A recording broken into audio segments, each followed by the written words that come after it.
संज्ञा के विकार वचन। भाषा में वचन से हमें संख्या का बोध कराते हैं। निम्नलिखित चित्रों को नीचे देखिए। ये देखो, लड़का नाच रहा है, तो यहाँ पर एक लड़का, तो इसीलिए लिखेंगे लड़का नाच रहा है। लड़के नाच रहे हैं, यहाँ बहुत वचन है, मतलब एक से अधिक लड़के हैं। परिभाषा की अगर बात की जाए कि संज्ञा की परिभाषा संज्ञा के विकार मतलब वचन की परिभाषा बताओ, तो शब्द के जिस रूप से किसी व्यक्ति अथवा वस्तु के एक या एक से अधिक होने का बोध होता है उसे वचन कहते हैं। जैसा बेटा बेटे, पुस्तक पुस्तकें, कुर्सी कुर्सियाँ, कमरा कमरे, गेंद गेंदे।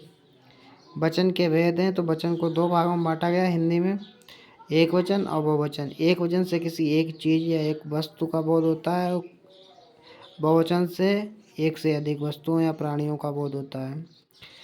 जैसे लड़का तोता पुस्तक ये एक वचन है, और तोते पुस्तक ताले ये बहुवचन है, एक से अधिक। पहचान की अगर बात की जाए संज्ञा अथवा सर्वनाम से और क्रिया से। वचन की पहचान दो तरीका से की जाती है। संज्ञा अथवा सर्वनाम से, संज्ञा अथवा सर्वनाम के रूप से एक या एक से अधिक होने का बोध होता है। जैसे घोड़ा दौड़ रहा है, तो एक वचन, वह पढ़ रहा है, तो एक वचन हो जाएगा। घोड़े दौड़ रहे हैं, ये बहुवचन हो जाएगा, और वे पढ़ रहे हैं, ये बहुवचन। क्रिया से बालक पढ़ रहा है, तो बालक एक वचन है। मोर नाच रहा है, तो एक वचन है। बालक पढ़ रहे हैं, तो देखो यहाँ पर पढ़ रहे हैं, तो ये बहुत वचन दिख रहा है हमें। तो बालक यहाँ पर भी, बालक यहाँ पर भी है, तो ऐसे पता लगाना मुश्किल है कि एक वचन है या बहुवचन है। पीछे क्रिया से पता चल रहा है कि अगर पढ़ रहा है तो एक वचन है, और पढ़ रहे हैं तो बहुवचन है। मोर नाच रहा था, तो एक वचन, और मोर नाच रहे थे तो बहुवचन हो जाएगा। तो एक क्रिया से भी पता लग गया है। इसी प्रकार अब आगे बढ़ेंगे। वचन परिवर्तन। पुल्लिंग से स्त्रीलिंग बनाने के लिए नियमों का अवलोकन। अंत में आ को ए में बदलकर, से लड़का है तो लड़का का स्त्रीलिंग ए में बदलकर वचन परिवर्तन हो जाएगा लड़के। यानी पुल्लिंग से स्त्रीलिंग बनाने के लिए निम्नलिखित नियमों का अवलोकन कीजिए। भंवरा भंवरे, संतरा संतरे, बस्ता बस्ते, शीशा शीशे, कुत्ता कुत्ते, मुर्गा मुर्गे, गधा गधे, ये सब आप लोग पढ़ लीजिए। अंत में आ को ए में बदलकर, जैसे गाय गाय, छत छतें, फसल फसलें, तो जी एक वचन है, इधर बहुवचन दिया गया है। बात बातें, कलम कलमें, राह तो राहें, भैंस भैंसें, दाल दालें, इस प्रकार से ये सब पढ़ लेना। अंत में आ को ए में बदलकर, देखो कन्या कन्याएं, जटा जटाएं, छात्र छात्राएं, शाखा शाखाएं, समस्या समस्याएं, कविता कविताएं, नायिका नायिकाएं, महिला महिलाएं, सूचना सूचनाएं, गायिका गायिकाएं, बालिका बालिकाएं, माला मालाएं।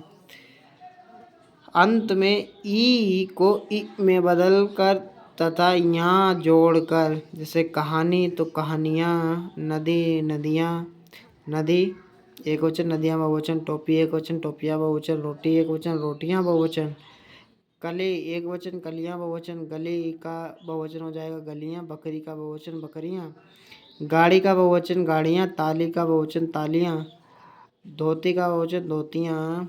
स्त्रीलिंग शब्दों के अंत में आए आ को आ में बदलकर चिड़िया चिड़ियाँ, बंदरिया बंदरियाँ, गुड़िया गुड़ियाँ, कुटिया कुटियाँ, डिबिया डिबियाँ, चूहिया चूहियाँ, चुटिया चुटियाँ, पुड़िया पुड़ियाँ।